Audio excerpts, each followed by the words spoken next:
You're listening to the Sticks in the Six podcast. Here are your co-hosts, Andrew Forbes, Peter Berube, and Alex Hobson.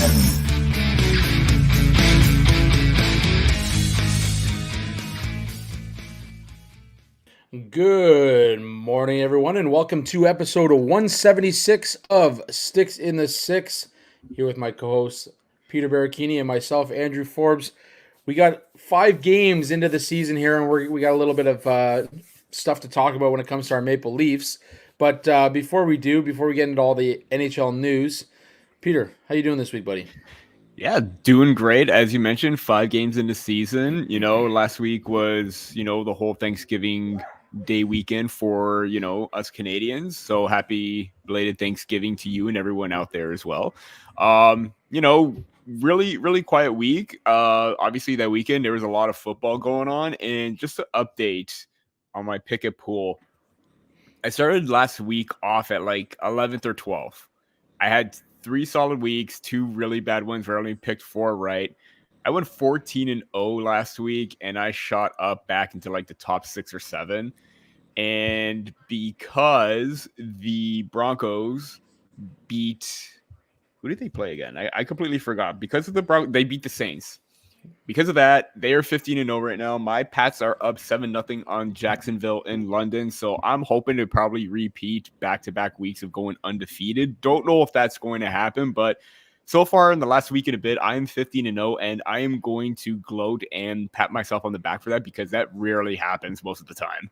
Not bad, not bad. Yeah, it's speaking of fantasy, I had guess who my starting goalie is in my keeper league?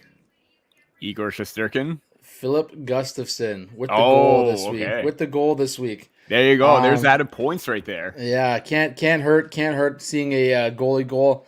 I know I was at work when I saw it, and I was just like, oh, no way, I got him starting. It's one of those moments that you're like, oh, good, I made a good call this week. But before we get into the Leafs' first 5 games under Craig Berube in the regular season, a couple quick notes from around the league. Ryan Nugent-Hopkins obviously reached his 700th career point. I know there's an article that came out on the Hockey Writers regarding whether or not you see Nugent-Hopkins as a Hall of Famer. We're not going to get into that debate because I don't like to saturate the Hall of Fame. Not yet. Mitch Marner obviously became a top 7 scoring player in the history of the Maple Leafs, so he's now top 7 in points, overall points. We saw a few first goals, Callum Ritchie being one of them in Colorado. Nice one about just under a minute into the game as well. Jake Allen became the first ever goaltender to have a win against 33 franchises in the NHL. So congratulations to Jake Allen. Obviously, longevity is quite telling there. Mm-hmm. There's turmoil in Buffalo. Peyton Krebs and Rasmus Dahlin fought in practice. Yeah. That said, the last time we saw a fight in practice, I believe, goes back to St. Louis, and they went on to win the Cup. So shout out Buffalo fans if you want to buy into that, but that's something that you can look back on. And then just a kind of... What's that? I was about to say the practice fights usually turn out to be good omens. So that's right. Who knows what could happen with that? I'm still waiting for the Leafs to have theirs, but and then this goes back a little bit here, but I don't know if you saw that moment where Max Jones slashed a linesman versus Boston. No, that one I think I missed. Yeah, that was like about a week and a half ago. But anyways, there's been a lot of stuff going on around the league. You had Crosby and Malkin both reach milestone points and goals, so that's big for them as well. Ovi got his first goal on the road to trying to beat Gretzky this season. I said it earlier this year. I don't think he does it this season. I officially don't think he gets 30 goals, but that's my hot take for the year. He just needs 41 more. Who knows? 41. 41's a lot, though, man. 41's a lot. Even for Ovi, when at that age right now, we're starting to seem like 40 is a little bit of a task. But you know what? If there's anybody that can pull it off, it definitely is Ovi. You know what, though? He's not as mobile as he once was in the offensive zone. That too. He's that kind of stick and shoot right by the hash marks, and hopefully gets the puck. But If he can put up 20 power play goals, there's no reason why he couldn't get to that 41 mark. But Letting the shot do the talking.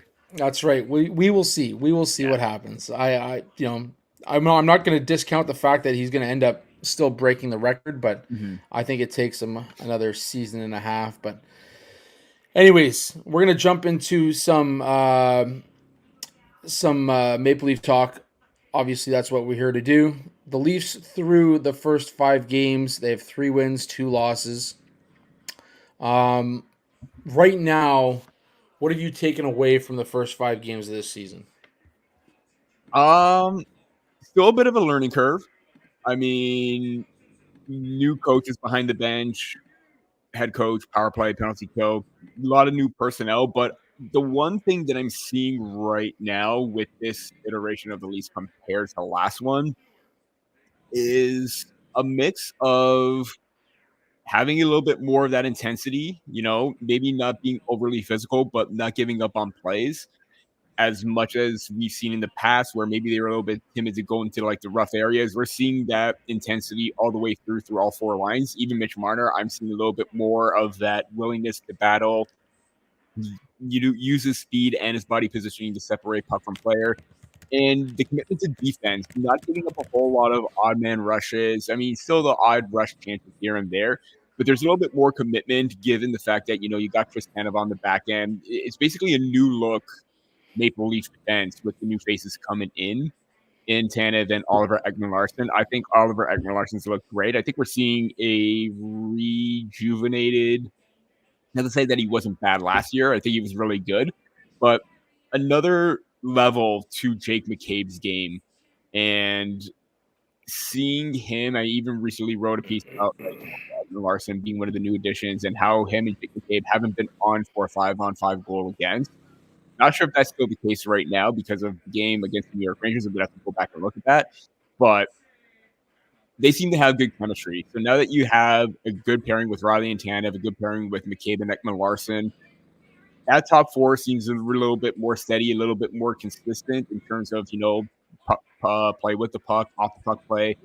So I'm seeing a little bit more of the willingness and even team defense from the forwards coming back, having extra bodies. I saw that in the preseason. I'm seeing that right now in the regular season. Again, you're going to see the odd hiccups here and there. It's going to be a little bit of a rough patch when you went through the turnover that they had, especially behind the bench. But there are a lot of positives. There are a lot of things they need to work on. But what I see right now is definitely a good sign going forward. That game against the New York Rangers was a good test. Battled hard, maybe lost some momentum at certain points, but they managed to show some fight towards the end. I just don't know what happened on those 2 empty net goals, but it was a close game for the most part yesterday. And if they're able to continue doing that more against some of the top teams, this is going to be a big step forward and a good momentum boost for this team. Yeah, no, absolutely. I think you nailed it. The Rangers game was more of a kind of a testing point to see where they are so far this season, right? Quote unquote measuring stick game. Yeah, definitely a measuring stick game. I think for the most part they were able to keep up with them. They had a few breakdowns which led to the goals. Stolarz played incredible once again. Stolarz has been good. Yeah, you can't take anything away from that. We're going to get into the goaltending situation in a little bit here, but I think overall the team looked fairly good. I think in a 7-game series against a team like New York, obviously, there'd be some back and forth. At the same time, I think they need to find the areas where they did have gaps and try and figure out what went wrong. And that's those little breakdowns are the ones that end up always costing this team. Is that a sustained pressure in the offensive zone for the opposition, and they either take a penalty or there's a goal coming. There's certain moments within Leaf games where you sit back and you're like, they're either going to take a penalty here or the other team's going to score a goal, and that makes it tough because if you already know as a fan that kind of stuff's going to happen, you're almost used to those defensive breakdowns. And I think that's what this whole Berube mentality is supposed to try and fix a little bit. And now you've gotten guys like McCabe's playing well, obviously contract year, so he wants to come up big. Chris Tanev, I would like Brandon Tanev on this team too. Yeah, no kidding. Chris Tanev obviously has been a great addition. OEL has been a great addition. He's played some PK time. Riley still hasn't really found that offensive jump that he's supposed to get with having a defensive partner like Chris Tanev. So that's kind of a question mark. And then of course you have Connor Timmins, who I'm still not entirely sold on. I thought yesterday was one of his better games. It was definitely one of his better games. Yeah. I'm still on the Liljegren train. I still want to get him in that lineup and see what he can offer, because you're paying this guy like $3 million. Like, to have him sit out every game, it just doesn't make sense. And you're gonna hear it in a little bit when we talk about goaltending. Normally, I'm all for trying to get the most out of the development of your players that you draft. Mm-hmm. That being said, when we get to goaltending, you'll hear my opinion on something. But anyways, I think they need to figure out what the Liljegren situation looks like. Yeah. And if it's an issue of, Craig Berube is not happy with his effort so far, then fine. Then find a way to draw the most out of this guy. But constantly sitting him out of games, I think we both know that just drives a player out of town. Mm-hmm. And I do think that. Do I think Liljegren's going to be a top 2 defenseman? No, I don't. I think he could be a 3-4, and I think he could be a legitimate 3-4 and end up being on a power play at some point. But the Leafs need to give it another chance. Otherwise, you're not, even if you trade him, you're not going to get what you deserve from that trade. I think you're going to get lowballed. I think you're going to have to be forced to take something that maybe you normally wouldn't take for a guy like Liljegren. And yeah, I just think there's still so much potential there that has been uncovered so far. But through 5 games, I've been impressed with the depth. I think the depth scoring is big. Obviously, Matthews got his second last night, so we're on the road to 60 now. 58 more. 58 more. But Sam Reinhart might win the Rocket Richard this year, the way he's going off. But we thought that with Leon Draisaitl that year where Matthew started off slow and then he just went on a torrid pace, or a bunch of other players too. So if he gets on a stretch in like 2 months and he scores like 30 goals in that span, it's game over basically. Absolutely, yeah. But if you look at the points so far, like I was talking about depth, Mitch Marner obviously has 5 points. Max Domi has 5 points, 5 assists actually. And then you got Nylander, Matthews, OEL, and then Bobby McMahon going for the Cy Young this year with 3 goals in 4 games. So Bobby McMatthews is looking good for sure. But I do want to say the one thing that has driven me nuts. Anybody who watched the Leafs like late 90s, early 2000s, they had Thomas Kaberle, and the biggest thing with him was on the power play. And I'm not gonna shit on Thomas Kaberle, because that guy was an incredible defenseman. I know where you're going with this, and I still want to get him on the pod. He's in the Toronto area. Thomas Kaberle, if you're listening one day, jump on the pod with us, buddy. Come on, Cabs. Everybody wanted him to shoot the puck on the power play. Mm-hmm. Everybody wanted him to shoot the puck. And now it's almost like the Leafs have 2 of them, but they're up front. You got Mitch Marner, who needs to shoot the puck, and then you've got Max Domi, who last night, I don't know if you saw that one where he was basically sent in alone by Nylander, didn't shoot the puck, tried to make the pass back, and then after he skated around the net, you could see Nylander almost turn and look at him like, "Are you effing kidding me? Like, are you kidding me? You didn't shoot that puck?" You could see the look in his face. His face was just like, "You got to be shitting me that you didn't try and shoot that puck."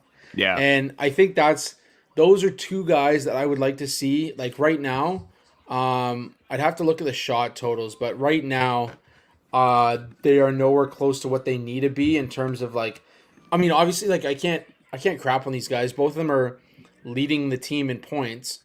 But that being said, like Mitch Marner has 11 shots through 5 games, so averaging just over 2 shots a game. This is a guy who has a crazy shot. He should be shooting way more. And then Max Domi has 3 shots in 5 games. 3 shots in 5 games.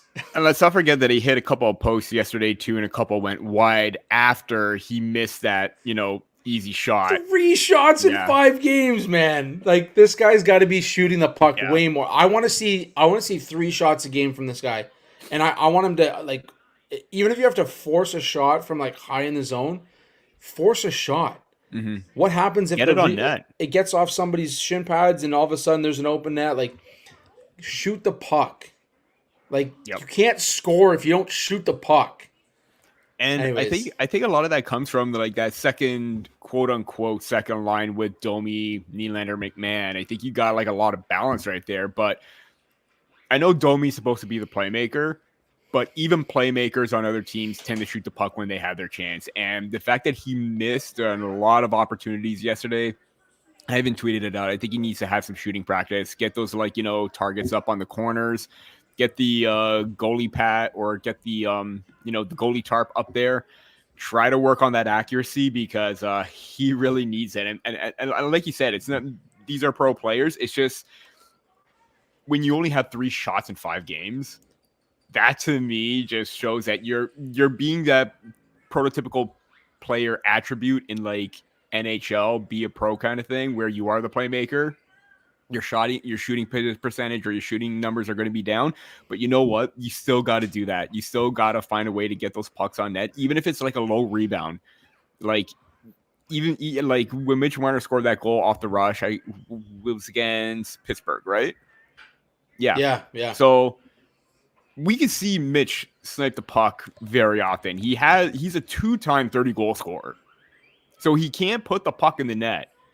Why he doesn't do it often or he passes on those opportunities, yeah, it does beg the question. Like, it's like one of those hair-pulling moments because if it's an easy opportunity, why aren't you going with that? I know you want to try and pass it to Matthews. I know you want to give it to the goal scorers, but you know what? Do you think a player like William Nylander, Austin Matthews are going to get upset if you tend to be a little bit greedy and shoot the puck? Hell no. Absolutely not. Hell no. I mean, you saw Nylander's reaction in that game, and even when going back to that the face-off, the episode 1 where we actually heard the audio of that whole thing of Nylander, Marner, Matthews on the bench. Yeah. Shoot the effing puck. You just shoot it. Who cares? It doesn't matter who gets a goal. Are we going to complain if like a fourth liner like Ryan Reeves gets a goal? No. Steven Lawrence, a goal is a goal. You help the team win no matter what. Just get the puck on net. In fact, we'd probably be talking about it more if one of those guys scored the goal, right? But absolutely. Man, I don't know. I just it blew my mind to see that like you're on a 3-on-1, you got the shot wide open, and you toss it like back across the ice. Obviously, the guy's not going to be ready for it. Like, Anyways, to me, whoever gets that puck from the passer, whether it's the trailer or you go far side, you shoot that puck because that goalie's already thinking and he's already moving. You're already getting him out of position. Whoever gets that puck or receives the pass, just get it on net. And worst case scenario is you get a rebound. Yeah. Right? Yeah. Like, anyways, 3 shots, it drives me nuts. And, like, correct me if I'm wrong, but, like, many people would argue that McDavid is a playmaker. Right? 100 assists last year. Mm-hmm. This guy's a playmaker. Guess what? Look at how many goals he still get. I was going to say, still a 30-goal scorer. Yeah. So, figure it out. Because, like, that's what I said. Goals are goals, man. Like, great playmakers still find a way to find the back of the net. So, yeah. Anyways, we got to talk. Let's jump into the goaltending situation because that's kind of been like the one of the big stories off the top of the season. Obviously, Wall has been injured. That now comes out that it's a groin injury, tightness in the groin that he's been kind of nursing since preseason. I guess maybe even earlier. Who knows? But Stolarz has looked great. Hildeby's come in, had one great game. I think they should go back to him. I think they give him another opportunity. That being said, there is some speculation that Wall could be ready for Tuesday's game against Columbus. Obviously, I noted earlier in the episode here that I wrote a piece at the Hockey Writers where I basically said that Joseph Wall is now an expendable piece. If you dive into it, you look at the fact that they have Stolarz, they have Matt Murray down the minors, they have Dennis Hildeby, who's a 6'7" beast, and then you've also got Artur Akhtiamov, who has looked incredible at the AHL level so far. Both him and Murray looked good in their games played. Right, so you've got 4 capable goaltenders in the organization, and you've got a guy who health-wise has been a question mark. You've got Kiprio saying crazy stuff that he needs to earn back the trust, which is just going to knock the confidence of this kid anyways. Yeah, that. At what point does he deserve a reset and maybe go to another team? And in the process, the Leafs can get assets, including maybe draft capital. Mm-hmm. Yeah, I mean, hearing those comments that like radio personalities or media personalities saying that they lost faith in him, they got to find a way to, you know, earn back the trust of the fan base and everything like that. Like, injuries happen. Like, that's the main thing. Yeah, it sucks because it's a player that has dealt with injuries over his career. It's not one where he was going to be out for a long extended period of time, kind of like that high ankle sprain, but it does raise the question. His health was one of the main question marks coming in. We know how damn of a good goalie he is. We saw that during the playoffs where he basically was the reason why the Maple Leafs got back into 7 games.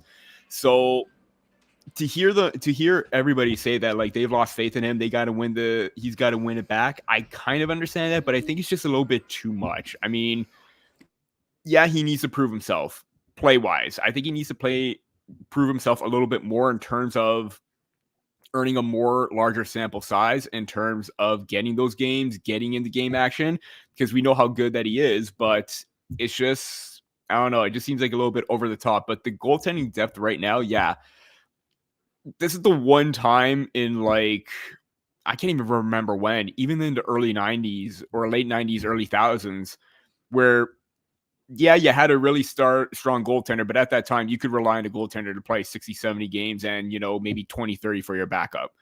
Now you want to see a little bit more of a balance. You want to get more of, those players in, but like you mentioned, Stolarson's looked great. He's top 10 in both goals against average and save percentage in the NHL. You look at the minors right now, Artyom Yamov among goalies in the AHL. I mean, it is really early. It really is. I mean, 2 games, but like 3 goals against, 1.5 goals against average, a 955 save percentage as a rookie. And he's basically on the road to kind of repeating what Dennis Hildeby did last season as a rookie in the AHL. So big vote of confidence for him. And even Matt Murray, I think maybe his numbers weren't as great. I'm going to have to double check on that when I do the filter here. 2.50914. Still pretty damn good numbers at the AHL level, considering the injury history that he's had and the road that he's had to come back to recovery. Yeah, you got the great depth, but you don't want to lose faith in Wall, because we talked about how Jake Ottinger thought highly of him as a goaltender when they were part of that NTDP program, where both of them were the goaltenders. And I'm going to have to look it up, but I'm pretty sure Ottinger said that Wall was probably the better 2 at the time. But yeah, I just think that we just need to kind of calm down a little bit in regards to Joseph Wall, because if he does get in, if he is healthy and he goes on a stretch, great. But if he has one more injury, that's going to send a lot of those like media personalities into another frenzy again, because like it's now this guy can't stay healthy. What are we going to do now? At least you got the backup option in Hildeby, because he looked solid in that game against New Jersey. And even if Wall is kind of healthy, I'd maybe give him a little bit more time. And I would put Dennis Hildeby in that game against Columbus on the back-to-back. That would just be me. But then again, I'm not the head coach. That's up for Craig Berube to decide. But you know what? The fact that he's on his way back is a good sign. Get him as many games as possible. Even if you got to rest Lars a bit, see what Wall can do, then you could kind of take it from there. But until then, yeah, it's just one of those things that's up in the air at this point. Yeah, and in no way is my piece saying that like Joseph Wall, the Leafs should give up on Joseph Wall. I think that the idea more is, for a player of that ability, like he's going to be a good goalie. Like he's going to be a starting goalie. I don't think there's any question about that. But for a goalie of that kind of magnitude to have question marks already at 26 years old and basically being questioned by Toronto media. We know what the Toronto media is like. We've seen the Toronto media, the way they criticize this team, the way they bring this team. They can bring this team up or they can bring this team down, right? We've been there. But the fact is, like, it just Wall coming back from another injury, already confidence is shot. Yeah. Then you've got comments about like how he needs to earn back the trust of the organization. Again, comments are confidence is going to be shot I think that the fact is, like, a player like that, he's got, the Leafs do have some depth in net finally, which, shout out to Jeremy Ridgewell, who's tuning in from YouTube. We appreciate it, Jeremy. And, Yes. and absolutely, yes, the Leafs finally have some goaltending depth, some good goaltender depth. And it's, it's organizationally. And we've talked about this for a long time, that the goal for the Leafs is to draft and develop goaltending. You can't keep going out to the market and finding legitimate goaltenders, because that's just not how it works. They're not available.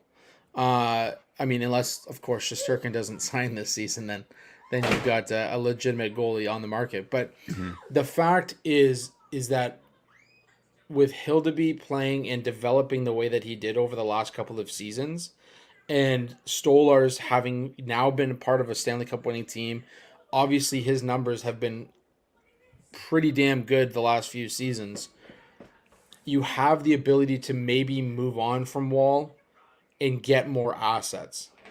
And I Yeah. think that's the way that the Leafs have to look at it, is now might be the time. Maybe you play him 2 or 3 games, kind of get him back in, let teams see where he's at, and then maybe he's available for that trade, because this is a team that, let's be honest, they need draft capital. They need more prospects up front. They need more legitimate prospects, period. That's no shot at the ones that they have, but you can never have too many. Look at the teams that don't have any depth in their prospect pipeline. You don't want to be one of those teams. You don't want to fall into that. So I think there's going to be a lot of discussion around the Leafs goaltending over the next couple of years. Obviously, Stolarz, that's something they got to look at. And then, you see where Matt Murray's at, but you've got 2 legitimate goaltenders that you've kind of developed over the last little bit. And I think Hildeby's got to be given an opportunity, especially with the way he played in the preseason and his first game this year. So I think there's got to be a conversation there. Absolutely. I'm just going to go back to what I said. It was Ottinger, going back to, friend of the show, Mark Masters, who said that, dating back to about a year or 2 ago, you can ask anyone in our locker room last year in the playoffs, I was saying that I think it will be his net very soon. So, that was back then. So he was speaking highly of him, and looking at the NTDP stats. Sorry about that. That's a bit of a tongue twister. Yeah. Wall had the better numbers, slightly better numbers. 214 goals against average, 918 save percentage, compared to Ottinger's 238 and 908. But then again, look who on paper right now, or based on their team right now, who is the better of the two. It looks like Ottinger is kind of like slowly, not slowly, but kind of surpassed them as a result of that, because of Wall's derailment in regards to just staying healthy. I think if he was staying healthy, I think he would be up right there with Ott. There's no doubt about that. Until then, it's just one of those things where he's got to take it game by game, day by day kind of basis, and try to stay healthy, because I know Treliving in the offseason, they needed to find an answer on how to keep him healthy, because when you have performances like you do in games 5 and 6 to get your team to game 7, and again, it was a real gut buster to see Wall not suit up in game 7 because of that little play towards the end of game 6, but they need him. There's no doubt that when healthy, he is an essential piece, and that's going to be the main important thing to see if he can stay healthy. That's going to be it. Yeah, you have to wonder if that, this injury kind of ties back to that too, because I don't know. It just seems like the timing was just a little odd this preseason, but regardless, and it looks like Andrew cut out. It's kind of funny because this happened again previously, where Andrew.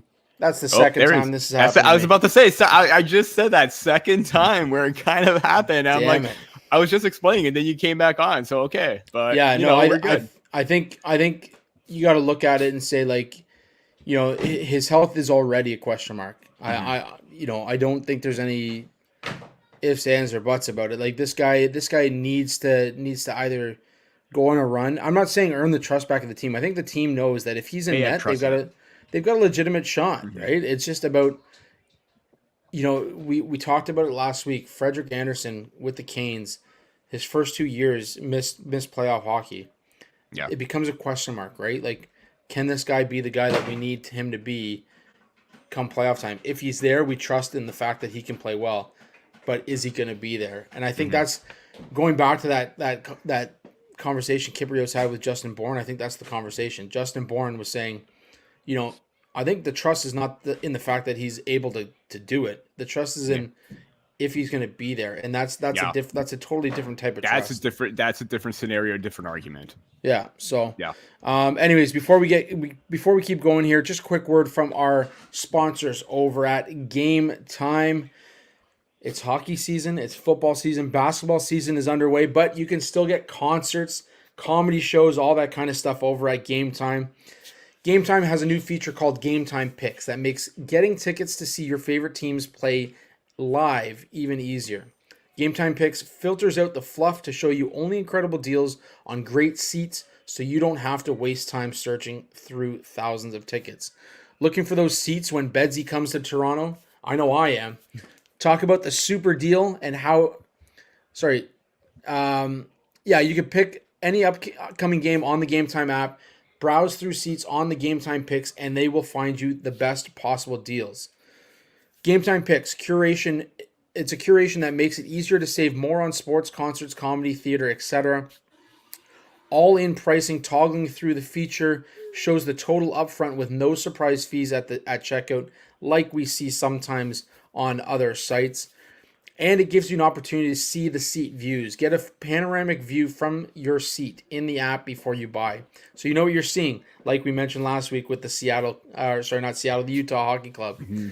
The lowest price guarantee or Gametime will credit you 110% of the difference in Gametime ticket coverage. Your purchase is covered with the most flexible customer service policy in the ticketing industry. Take the guesswork out of buying tickets with Gametime Picks.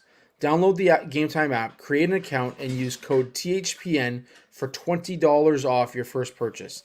Terms apply. Again, create an account and redeem code THPN for $20 off. Download Gametime today. What time is it? It's Gametime.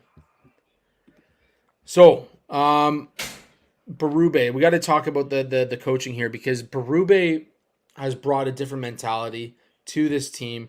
They do play a little bit more physical. I don't know if you saw that Matthews hip check last night right at the Rangers blue line as they were breaking out. Yeah. I loved it personally. I think the Leafs need that physicality when they get to the playoffs as well because teams like Florida tend to beat up on them a little bit. What are your thoughts on Craig Berube through 5 games?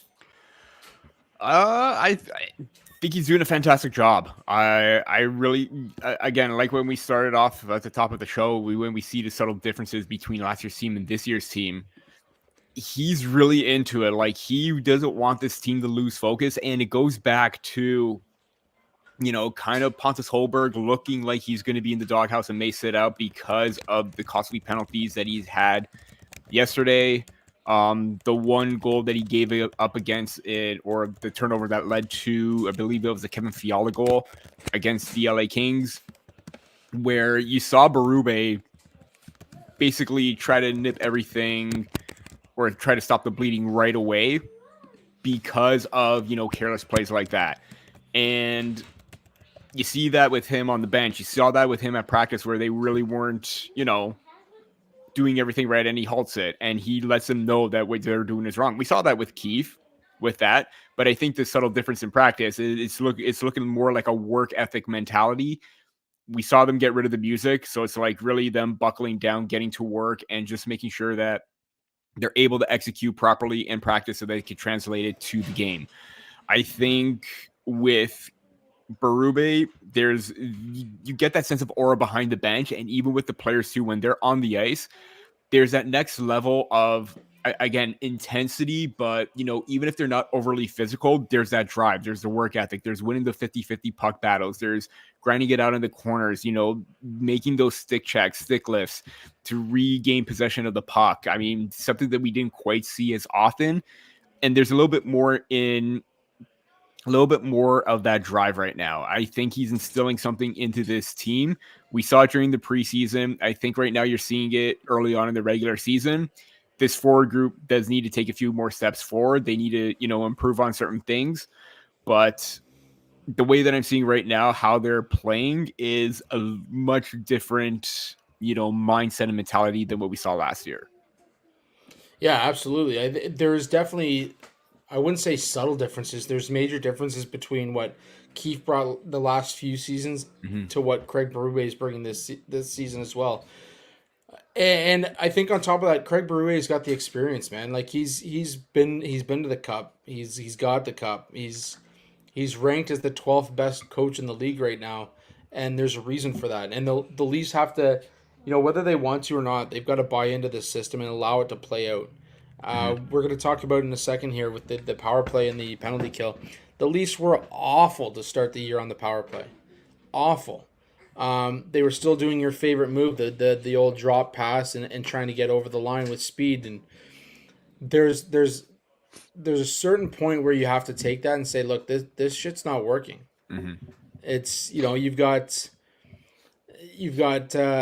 how many opportunities I think they went 0 for the first 10 or 0 for the first 11 before they finally got a power play goal. Yeah, it took them 3 games. Yeah, so I mean, what's been their downfall come playoff time is that when the going gets tough and they get a power play, they can't get a goal, and so now all of a sudden we're in that same boat. But I think give it time. Like it's like getting a new teammate at the deadline.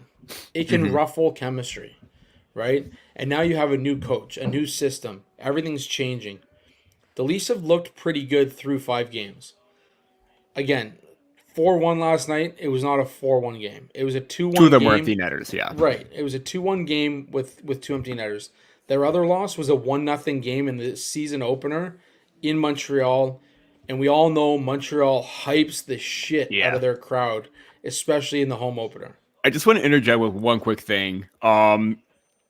Everyone is saying, oh, this is the second time they got goalie this year. Igor Shesterkin is a Vezina candidate and is looking like he's going to be the highest paid goaltender, maybe even the highest paid New York Ranger. Yeah.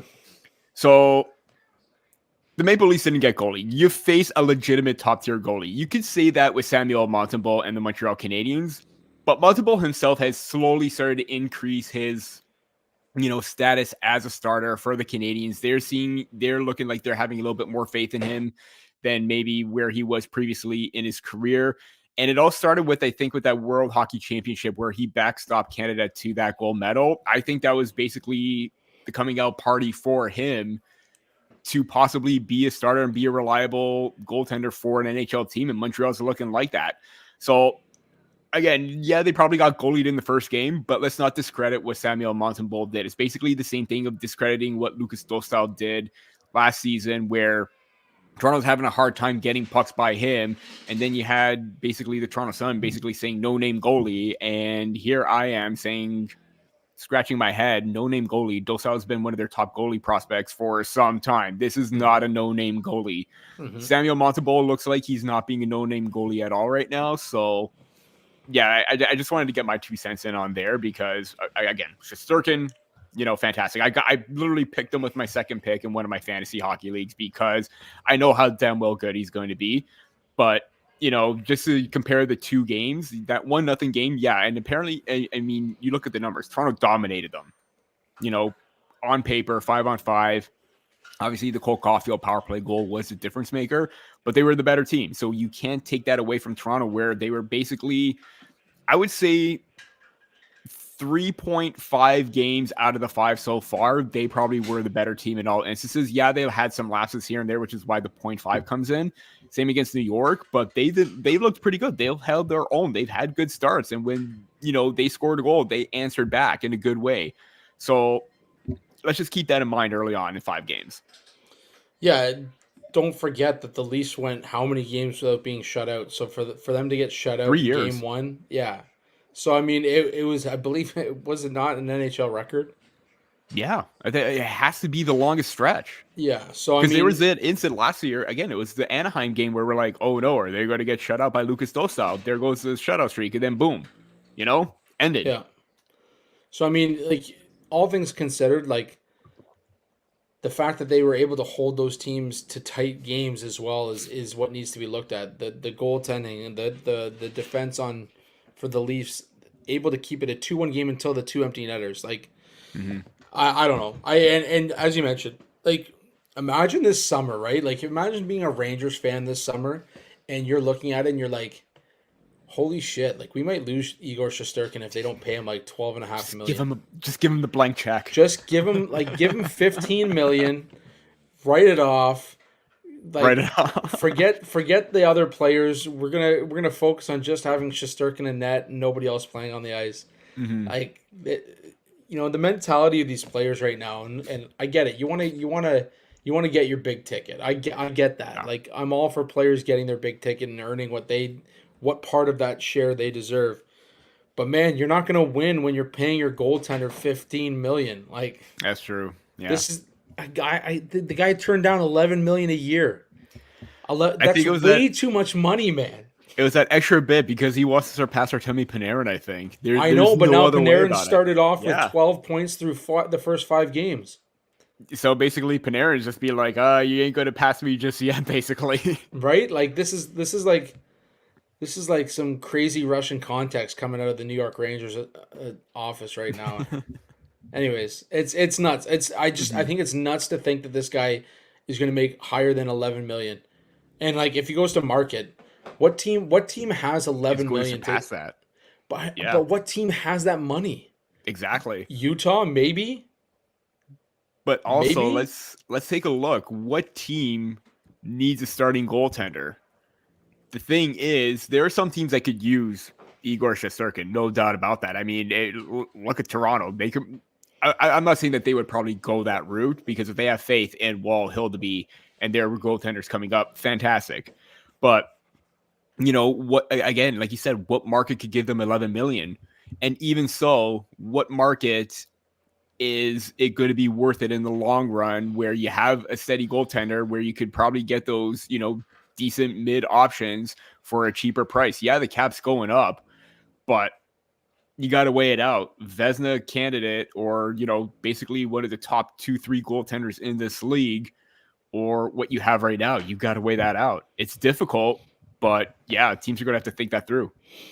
Yeah, no, absolutely. It's insane to me that this is even a conversation at this point. But I get it. I get it. You want your big ticket, and that's where it is. Yeah. But before we jump on to anything else, just a quick note from our last sponsor, DraftKings Sportsbook. Of course, the quest for the Stanley Cup starts now. The puck's dropping on the 24-25 season. Get in on all the action at DraftKings Sportsbook, an official sports betting partner of the NHL. It's super easy for first-timers to get started. Try betting on something simple like picking a team to win. Go to the DraftKings Sportsbook app, select your team, and place your first bet. As I've mentioned before, I've got the Winnipeg Jets as a future of mine, pay 27-1 odds. You can also bet on future picks like that. And if you are new to DraftKings, listen up. New customers bet $5 and get $200 in bonus bets instantly. Download the DraftKings Sportsbook app now and use code THPN. That's code THPN for new customers to get $200 in bonus bets when you bet just $5, only on DraftKings. The crown is yours. Gambling problem? Call 1-800-GAMBLER. In New York, call 877-8-HOPE-NY or text HOPE-NY 467-369. In Connecticut, help is available for problem gambling. Call 888-789-7777 or visit ccpg.org. Please play responsibly on behalf of Boot Hill Casino and Resort, Kansas. 21 plus age and eligibility varies by jurisdiction. Void in Ontario. Bonus bets expire 186 hours after issuance. For additional terms and responsible gaming resources, see dkng.co/ice. Copyright NHL 2024. All rights are reserved. Speaking of football, it looks like my undefeated streak may be in jeopardy. After the Pats were up 10-0, it is now 22-10. Oof. Jacksonville. 3 straight touchdowns, 1 punt return. Jeez. Not looking good. Not looking good. Punt But return. Gotta love yeah. it. Gotta Hopefully love they can turn it around. Come on, Drake May. I don't know if you really want to touch on the power play. We kind of touched on the power play a little bit. The penalty kill has looked good. We don't have to dive too much into that. They've I believe they're sitting like in the 10th, 11th spot right now in the league at just over 88%. Mhm. So penalty kill has changed, which is good. We want to see that kind of climb a little bit. Wouldn't mind being a top 5 team. The power play definitely needs to pick up some of the slack. The opportunities that they're going to get this season with the talent they have up front, it's inevitable that they need to figure out the power play. I think Mhm. that goes without question. Oh yeah, Um, I just jumping briefly about the power play. Yeah, I think the last game was the worst that we've seen the power play look. There mhm. are instances where if they win the draw and they get the zone time right away and they cycle it around, it's perfect. But again, like you mentioned, the entries are still a work in progress. That to me is one of those factors where they got to work on it. They got to be rushing up quickly to get in there. But I mean, the Maple Leafs are 27th overall in the power play, 12.5%. But they're tied with the Tampa Bay Lightning and they're ahead of the Dallas Stars and Edmonton Oilers. And then after them are the Buffalo Sabres and the Anaheim Ducks. So I understand the frustration of the power play needing to click when you have the likes of Matthews, Marner, Nylander. I think maybe you got to probably give Matthew Nyson there because there was one instance on the power play where he did like a little toe drag deke in front of Shesterkin and he almost scored. And now he was on the second power play unit. So I'm all for giving Nice power play one time. But you have like two potential Stanley Cup favorites plus one more coming out of Tampa Bay where they're on a hot streak as well right now. So Toronto's not the only top team struggling on the power play at this point. But I do agree with you. The penalty kill has looked miles better than what we saw last season, even with the turnover defensively on the back end. I think Chris Tanev done a good job. You mentioned OEL getting some PK time. There's a lot more aggressiveness to this penalty kill, and a lot of that comes from Lane Lambert and his system.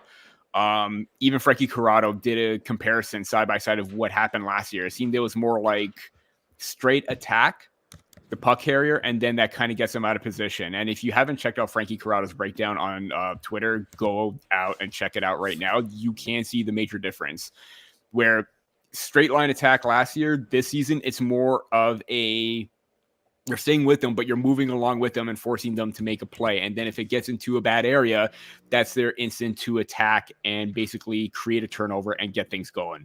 So I really think that really helped them out big time. And I think they're improving more on the penalty kill right now. And I think Mark Savard's got some work to do in terms of having to go that extra distance in making sure the power play matches the penalty kill so they can be lethal in all three situations.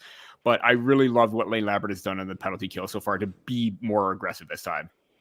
Yeah, you might have seen me kind of chuckling a little bit there while you're talking. I just sent you a link to Joey Decord's Twitter. Whoops, the zoomies. Did you see that? Yeah. So if you haven't seen it, check out Joey Decord, Seattle Kraken goaltender.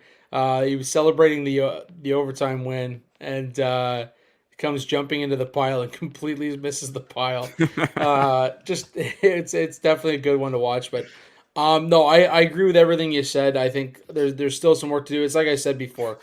You're watching it now. I had to watch it again. That kind of reminds me. Who was it during that World Junior? When they won the fourth goal, was that PK Subban that vaulted over the pile? Probably. I wouldn't doubt it. I gotta go back and double check that. But I know that there was one Canadian player that jumped over after Halashuk scored that golden goal. It gives me that kind of vibes because of like how big that was. Honestly, I would have loved to see the reverse angle of it, just him flying through flying into the boards there. But that was good. That was good. Oh, that's perfect. It's good. Your morning laugh. I'll post it. Man. I'll post it to the Twitter. But it's definitely a good morning laugh. Yeah, I agree with what you're saying. I think it goes back to the whole idea of chemistry under a new coach, under a new coaching system, right? Like you've got Berube, you've got Savard. There's a lot of new faces there. And it's going to take time to kind of develop that power play and develop that PK. And man, it's an 82 game season, right? Mm-hmm. Like so long as they stay in that upper echelon, everything's good. Yeah, we're not even a quarter of the way of the season. Yeah, up until this New York game, the Leafs were ahead of New York as the number one team for holding the lead, the longest amount of time holding a lead this season. So, it's nothing to worry about just yet. we'll talk in another 5 games and see where we're at, and we can kind of go from there. But 5-game intervals. yeah, 5 game intervals. Lastly, before we close out here, I do want to talk about the Leafs' fourth line. Obviously, there's been a little bit of in and out. Ryan Reeves has been in and out of the lineup. Steven Lorentz seems to be a guy that the Leafs really like having around. A guy that they may be looking to extend in the near future if that's a possibility. And then obviously David Kampf, who is a guy that we've talked about maybe being on the outs once some of these LTIR spots come back. You got Dewar and Yarncroke on LTIR still. So what do you see from the Leafs' fourth line? Last night they looked incredible.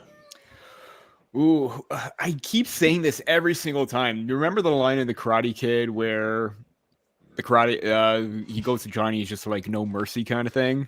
Mm-hmm. That this is all the whole after the whole sweep the leg kind of thing, show no mercy for the Cobra Kai mantra or whatever.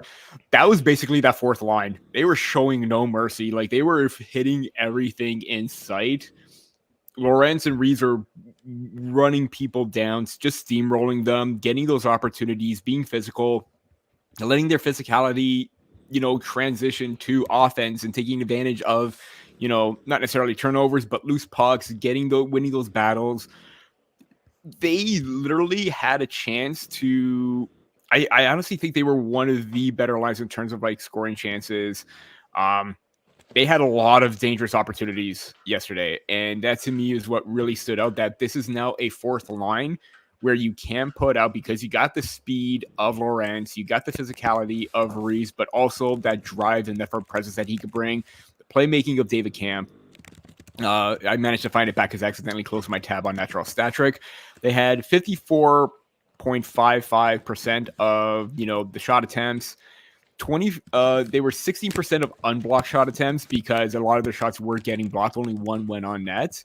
So understandable, but they had a 1.36 expected goals for. This is based on the opportunities that they had. It wasn't quite low. They maybe wasn't high danger, but when they had those opportunities, they made it count. And that to me was, something to look forward to. Again, the 1.36 is very low compared to all that, but I thought that those chances, it doesn't quite wholly. In this instance, I thought they had a little bit more danger opportunities or scoring chances than what is shown right now. Given the amount of ice time that they had, I think they only had about 5 minutes at 5-on-5. Most of it went to the top six, but you can't help but overlook the fact that their physical play, their drive, the intensity, their ability to just smother the opponents and regain possession, it's definitely working in their favor. And it's something that Craig Berube can use to his advantage right now, probably give him more ice time and have something that he can rely on and lower the minutes for the top six, because now the Maple Leafs have had something that they haven't quite had in the past. Yeah, no, absolutely. I couldn't agree more. My daughter just brought me a fake waffle, so it's that's my cue. Yummy that, breakfast. Dad, it's time to go. But I did send you another angle of that. The other angle? Joey Decord. Man, it's yeah. good. Oh, it's so good. Oh man. Anyways, you gotta love these funny moments, man. This is why we love sports, because even Absolutely. we know they do their job. It's grueling, it's tiresome, but at the same time, it gives us good moments like that. You get those moments. Absolutely. Peter, before we close out here, next 5 games. We talked about these 5-game increments. Next 5 games, what are you looking for from the Maple Leafs? Just to clean up some of those things that we talked about, bad turnovers, just losing focus for a quick second, something that not Sheldon Keefe, Craig Berube has reiterated with this team. You go from the New York Rangers to the Tampa Bay Lightning, which again, we started talking about them at the beginning of the season, how they may be on the outside looking in with the departure of Stamkos, but they look pretty damn good. I mean, Nikita Kucherov is just on another level right now, but you have the Lightning, Jackets, Blues, Bruins, and Jets. So you have 3 really steady teams. The St. Louis Blues look like a tough out as well because they got 4 wins.